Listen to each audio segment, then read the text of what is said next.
Hey everybody, welcome to the latest episode of AniBreak, where we break down the week's hottest topics in anime, manga, and video games. My name's Jason, and this week let's start off with one of my favorite topics to talk about as of late, Ghost in the Shell Arise. A few days ago, surprisingly, Production IG decided to help with the promotion of the first episode being available in theaters and available within a month on Blu-ray and DVD by streaming the first 8 minutes. And I gotta say, it is so worth it. It's actually available in 2 different places online. You can find them. You can do a quick search for them. But what's nice about this setup is that, one, if you want the full 1080p experience, you can watch that. And if you guys understand Japanese, you can go through that way. But if you want subtitles, they actually have released a subtitled version. Now, granted, that one's only like 480p, but it's still something, and I think it's actually quite nice. You guys, this is an incredible, just incredible animation. I know at the beginning I was skeptical as all hell. I was even doubtful of how good it was going to be. And then I started watching this and then went, wow, it's like, I'll watch the trailer, and the trailer erased most of my fears, and then I watch this 8 minutes, and then it's all gone. I'm totally looking forward to this. And I know last week we were talking about whether or not Funimation was or Viz or Crunchyroll or somebody was going to pick up the license, and we finally got the confirmation that Funimation did pick up the license for U.S. distribution, and it's going to be held in 2 different ways. They have yet to announce pricing and availability, but what they did confirm is that they're going to start a limited edition, sub-only Blu-ray and DVD that's probably going to come out at the same time as it is in Japan. So no longer will you have to, spend $100+ to import the first OVA stateside, because you'll actually have a version you can buy over here at home. However, it is going to be extremely limited, and what I mean by that, only 2,500 copies will be available in the subtitled only. Now later on, they're going to release their standard, hey, we have our own version with our own English dub. We'll release that at a later time, but we want to get this out to the hardcore fans as soon as possible. So I think that's absolutely incredible. I give massive props to Funimation that they're going the path that I would have expected someone like Sentai Filmworks to actually go down.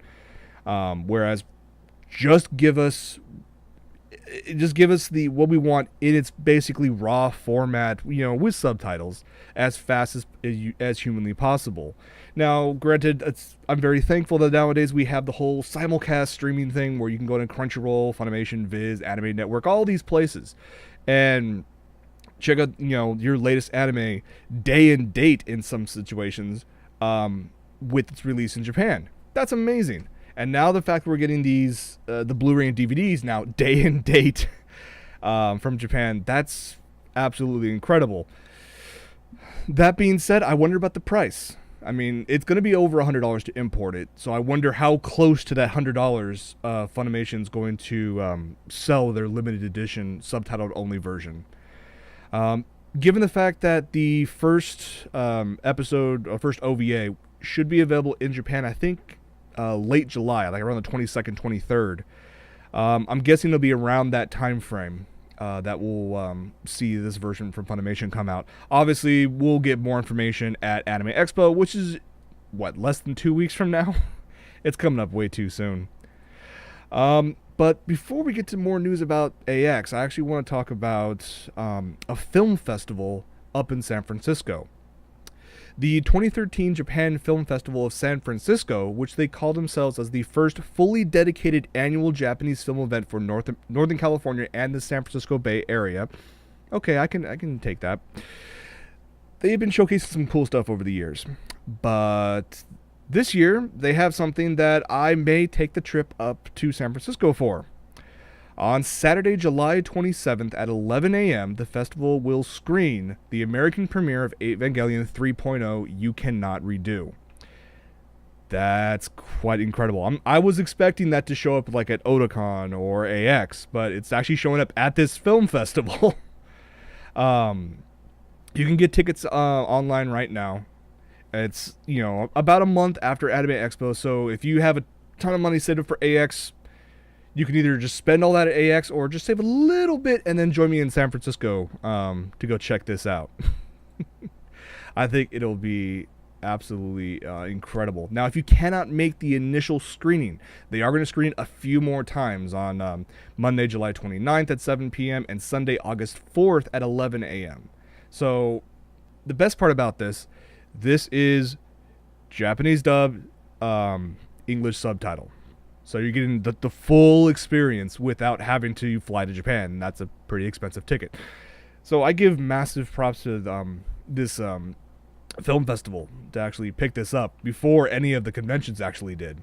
Now, I'm quite sure once, I think Funimation already announced the rights to Eva 3.0, once they create their English dub, I'm sure that'll show up at like one of the big conventions. But if you want just the Japanese dub with English subtitles, this is where you want to go. So you guys want to check that out.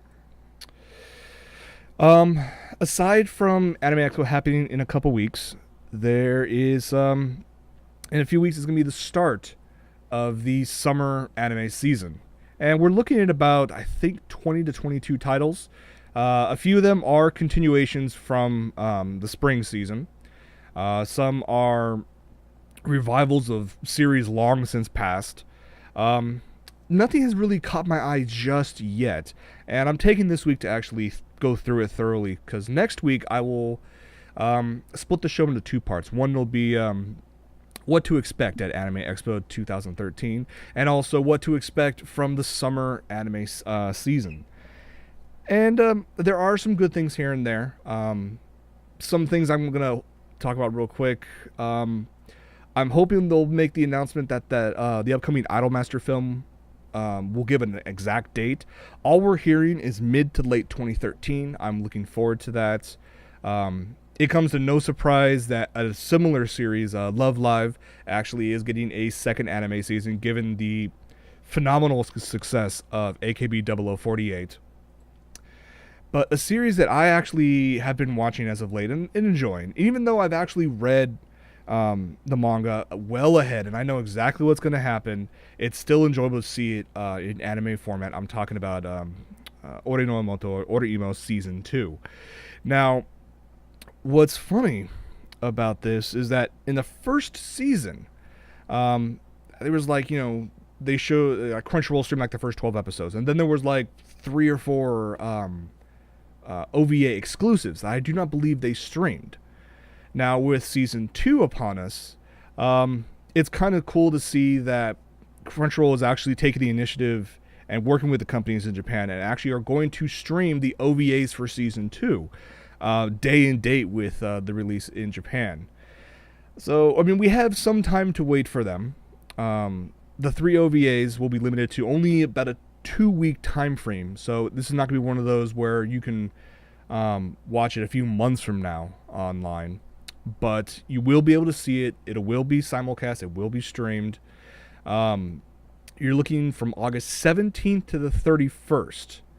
Now, if you have a Crunchyroll membership, it's like $7 a month. I mean, I pay for it. It's well worth it, in my opinion. You can access all 3 episodes immediately. Now, if you don't have the $7 a month, you don't have a premium subscription to Crunchyroll, you will still have access to watch these 3 episodes, albeit they will be delayed, and of course you'll have advertisements. But you know what? If you guys have been watching it that way, that's perfectly fine. But as far as I know, Crunchyroll is going to be the only US streaming site for these 3 OVAs. Granted, I mean, there's only a couple episodes left of the second season, so there will be a break between the 2, but it's nice to know we're at least going to get these ahead of time. I'm looking forward to them. Okay, gonna get a little more nerdy than usual here. There is a company in Japan that decided to they wanted to create a section of the internet for otaku specifically. And the best way they thought about doing this was actually to create a domain. You know, like you can go out online and create a domain, everything you want. Like, you know, I have OtakuLife.net. You can also get like .com, .biz, .nz.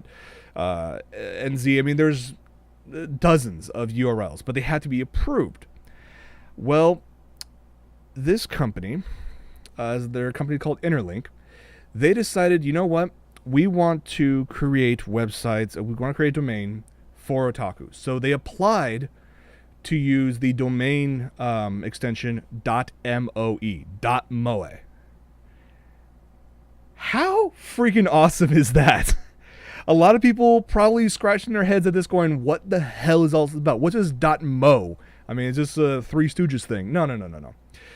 I give Interlink massive props for applying for this. And they applied for it earlier this year.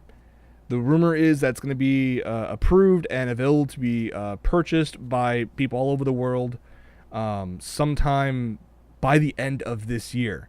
And you know, the moment I'm going to, the moment it's released, I'm going to be probably spending a decent amount of money getting a bunch of URLs. Because, come on, why not? I mean, I'm sure all the big ones will be picked up in a heartbeat. If they haven't been pre-registered already, but I'll get a few. Although I have to say, I'm waiting to see what the otaku community does with this new domain extension. All the jokes that can be created. I mean, the popular one that's going around right now is it's definitely, you have to know what we're talking about, but moe.moe/Kyun. And I bet you, within 24 hours of the .moe extension getting approved, that will be up, and it'll show... Oh, I can imagine what's going to happen. It's going to be great. I have a few ideas as well, but I'm going to pick some up as quickly as possible. And if you guys have ideas that what I could use a .moe extension for, please let me know, and I may help, work with you to create something like that, and we'll just have tons of fun with it. But I give massive props to Interlink for applying for this domain extension, and yeah, just imagine what's gonna happen. It's gonna be great. All right, but enough about all of this. I want to talk about one of our usual viewers, anime manga antagonist. A while ago, actually sent us a coverage video that he created for the Tomoneko Maid Cafe charity event. That was a ton of fun to watch. Well, there was a new convention recently in downtown LA called NinjaCon. Small convention, first year, and I think they did pretty well from everything that I'm hearing. And he actually went there, checked it out. I wasn't able to make it. I was actually up in Ventura for an event up there. But he did go to it. He did record it, and he did create an event coverage video for us, and we're going to show that. So enjoy.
me. I've had a great time. I hope to be back next year to have more fun.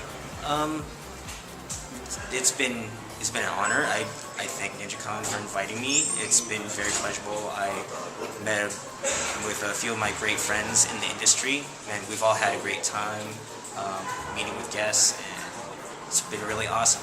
So thank you, NinjaCon. I'm very impressed. It came together. It had a slow start, just like any other con would. That everyone kind of needed to get their feet wet and find out what was where. But as soon as it did, wow, I was really surprised. People are loving the quad area outside, loving the garden stage. The garden stage is beautiful, I have to say. And everyone looks like they're really having fun. They're taking advantage of going to the village and going to see everything around. And, definitely a nice big round of applause and kudos to each and every one. He's still working. He's good. And just thank you. I thought it was great. Thank you guys so much for having me. Thank you, Danny, for inviting me as a guest of honor. Thank you to everyone who came out, to my concert. Kyle Aber, Lauren Landa, people I saw today, Eric Kimmerer, Sarah Williams, Christina V, Danielle McRae, a bunch of the goes here, and thank you guys so much for being so supportive.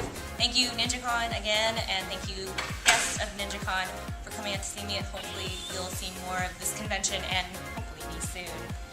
NinjaCon, I just want to say thank you for starting a convention for us artists. It's been a long time since we're waiting for something to open up to us so we could express ourselves independently, and I think it's really great that you guys are doing this. So thank you so much for inviting me and for creating this for all of us.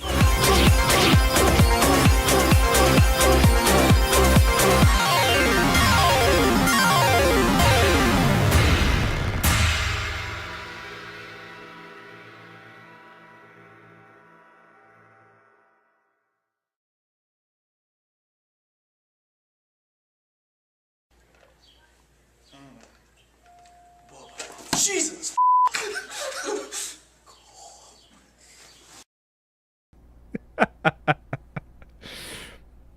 Yeah, it looked like it was a lot of fun, and unfortunately I was not able to make it, but I've talked to a bunch of people who actually did go, and he said for a first year con, it was a ton of fun. There was a lot of cool stuff to do. Given the fact that it was at the Miyako Hotel, which is attached to Little Tokyo, so you go to the convention and then you go out. You can almost make it seem like it's an extension of the convention itself, which is a ton of fun. Apparently there was discounts at local ramen joints. Of course, there was also the late night event that actually took place. It coincided the same time frame as NinjaCon, which was there was a Vocaloid party night actually at Anime Jungle in Little Tokyo, where they clear out all the stuff and they create a stage and you can go out there and have fun. And I heard that was huge. They had a cosplay performance, DJs playing, a fashion show. That was a ton of fun. I heard it was a pretty decent success. I know people are already talking about actually signing up stuff for next year, so that's kind of impressive. I give them props to that, and hopefully I can make it next year, given the fact that it's local, so that'll be awesome.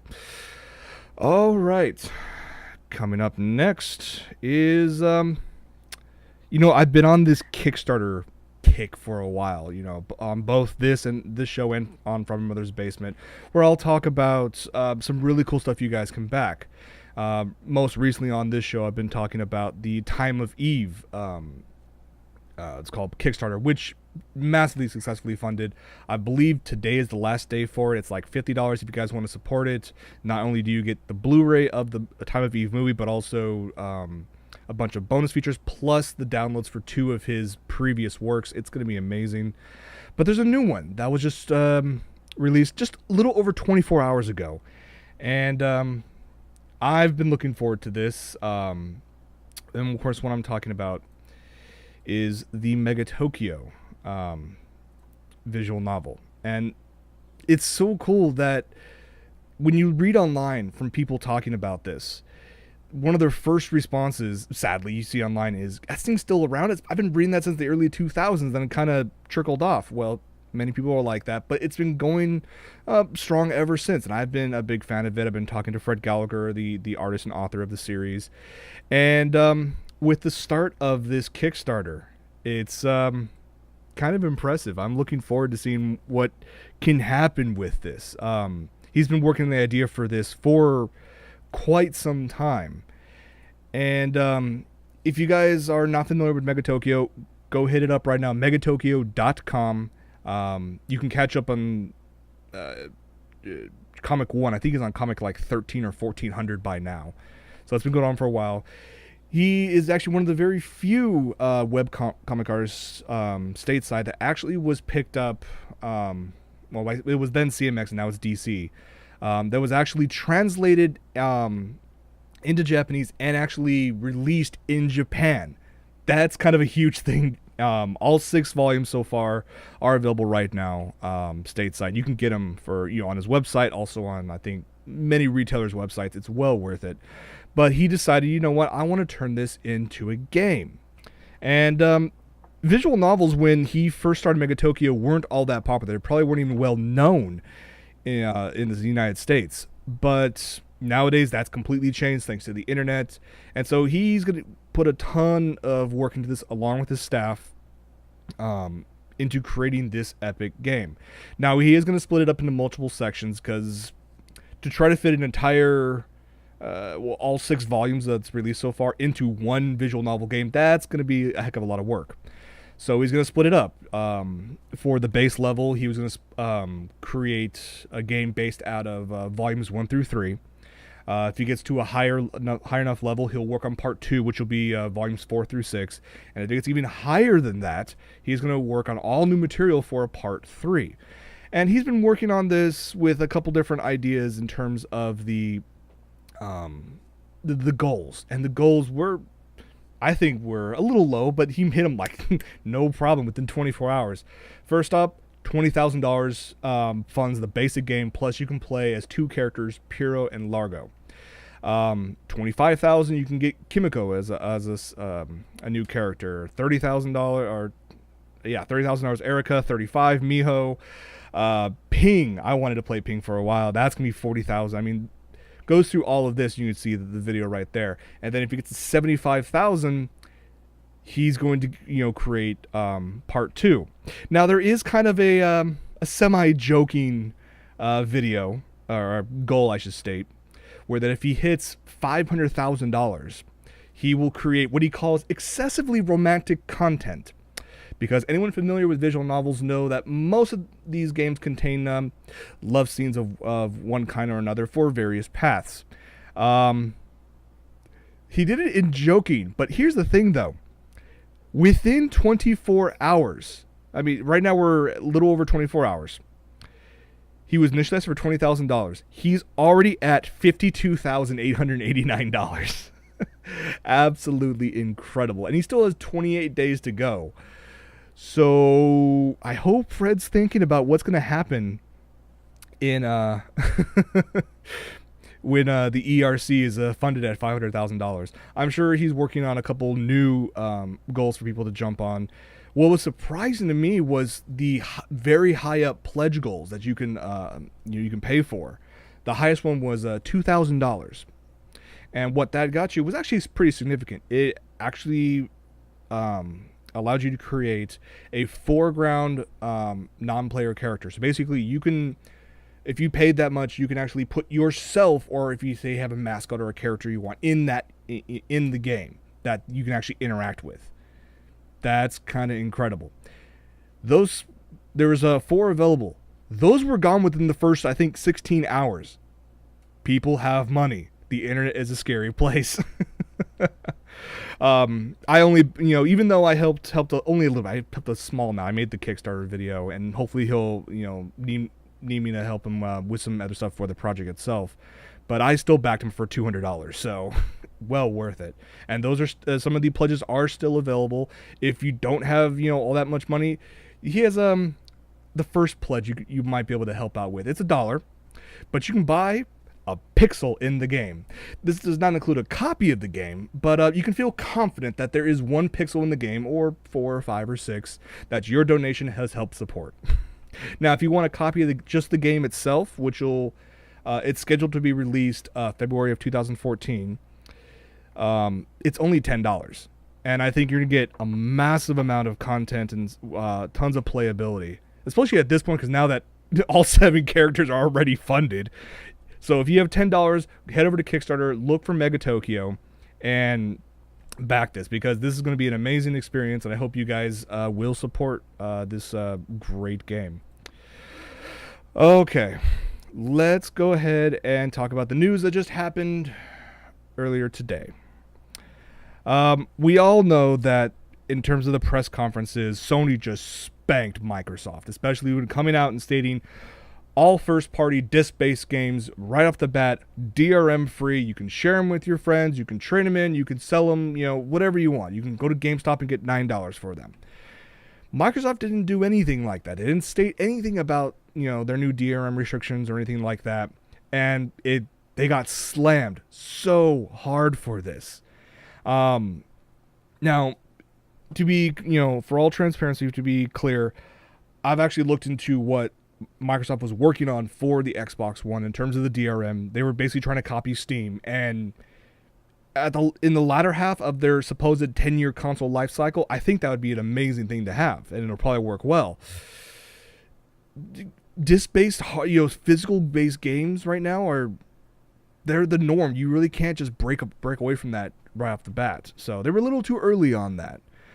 So of course they backpedaled a little bit. Only a few hours ago, Microsoft basically went into full reversal on the DRM management on the Xbox One console. So no longer does the Xbox One need an always online connection. It will not check in every 24 hours. It'll play discs like any other regular console there is out today. There's no restrictions on games, so you can go to GameStop, you can give them to friends, you can throw them in the trash can, whatever you want to do. There will not be DRM on it. Now, an extra bit on there that I actually found interesting was there will also be no regional restrictions. So, like the PS4, the Xbox One will not be region locked. So if there's actually some cool games in other parts of the world that you actually want to play, you can actually import them without having to mod or buy a separate console for it, which I think is actually quite nice. Now, yes, people are going to give Microsoft, some flack about this for quite some time. Oh, you're backpedaling. You should never got into this in the first place. The internet's going to do what it's always going to do in these situations. There's always going to be haters. In the long run, I think this will probably garner them some more fans, which will probably hopefully turn into more console sales. But for me at this point, if I had to choose a console, it's still going to be PS4, not because of the graphical prowess. I've looked at the specs and they're pretty much equally matched. But it's the games that'll be available on PS4. That being said, a number of the games that will be available on both consoles will also be available on PC. So I'll probably stick with just the PC. I mean, eventually I'll pick up a PS4 and maybe an Xbox One. But when we're talking a 10-year life cycle, I can't say for sure whether or not I'm going to get them over the next 10 years, but it's a good possibility. And I'm sure it'll be a good possibility for all of you as well. Now, granted, before I buy either of these, I'll probably pick up a Wii U, just because I enjoy the games that Nintendo releases. Yes, you might call them nostalgic. Yes, you might call them, rehashing the same crap over and over again. But you know what? I still enjoy it, so what's going to stop me from buying one? Besides a job. We'll work on that later. So yeah, Microsoft, I think it's good for them to actually get out there and state, yeah, we're reversing the DRM thing. You can play games as usual. Now, online, it's the typical thing. You can't trade those games and whatnot. Although, in recent beta updates to Steam, it's starting to look like that Steam might allow you to share your games with friends. So, we'll get more into that as news progresses. Okay, well, to wrap things up, I want to talk briefly about a couple things at Anime Expo 2013. First up, there's going to be a sort of an event happening right outside Anime Expo that's not affiliated with the convention at all. We've gone through this before, but I think this one will actually work quite well. There's going to be what they're calling a J-Music Live Viewing 2013 event. What this is, it's going to take place at the Regal Cinemas in LA Live across the street from the convention center. And they're going to be showing on the big screens a number of great J-Rock concerts. Now, they have the list posted on there. I'll go through it for you right now. These are going to be interspersed throughout the entire July 4th weekend. So groups like Jam Project, Garugamesh, Exist Trace, Muck, Vamps, which is Kaz and Hyde. They're going to get together, create their own supergroup. A lot of these are actually previous concerts that they recorded in high definition, and they're going to stream these to the theaters. Now, you're going to pay like $20 to get into them, so if you're a fan of these, you have these options. Vamps is actually going to be a live broadcast. That's going to be the difference. That one's going to take place July 7th at 4 p.m. Now, that one is $25 to get in, but if you are a Vamps fan, if you're a fan of Kaz or especially Hyde from Lark and Seal, you're definitely want to check that one out. Now, that has nothing to do with Anime Expo. It's just taking place in the same time frame. The other thing is they finally released a schedule at an unheard of 2.5 weeks before day one. Usually that comes out maybe 4 or 5 days beforehand, if we're lucky. But I was really surprised. If you look at the panel listing, there's like, I think somewhere around 200 panels, but most of them are industry-based. I actually ran into the CEO, Mark Perez, at the Oresca Band concert, and he was stating that, out of all the panels, only 17 are fan panels. The rest are all industry. So there's a good chance you might be able to find, extra events or mini concerts. Or I know they just recently announced like a Max Factory Good Smile panel. So you have, plenty of options to go check them out. I will be there as well. But actually, surprisingly, one of my panels was approved. And that is the Ultimate Geek Showdown, coming back for its second run. Last year, it was a ton of fun. We did the classic Batman versus Darth Vader, which I'm surprised how popular it became, given the fact this is at an anime convention. Well, this year, it was approved. It's coming back. It's going to be on day 1, July 4th, in Workshop 2. So, I mean, it's still going to be decent size. It's like, I think it's in the 500 wing. It's going to be at 8:15 p.m. So it's a little late at night. Now, I can always, bitch and complain that, oh God, I didn't want that time frame because right afterwards starts AMVs, which is always a huge event. But you know what? I'm still glad that actually one of my panels was approved. So it will be a ton of fun this year. Like last year, I'm going to be co-hosted with my good friend William Draven, an amazing magician and a very funny guy. So, but this year, we're going to do things a little different. We're going to do doubles. So it's going to be 2 characters, teaming up to fight each other. And it's going to include characters from anime, comics, and video games. So be sure to, I'm hoping next week I can actually make the announcement of who we're fighting against. So you guys can get your, get all set and ready for it. But trust me, it's going to be worth it. I've thought about my team for a while, and I'm looking forward to it. It's going to be a lot of fun. So that's going to be day 1, July 4th, 8:15 p.m. in Workshop 2. And then afterwards, we'll hang out and get some food or something. We'll find out something to do. But that's going to be it for this episode. Hope you guys enjoyed it. I always enjoy talking with you every single Wednesday.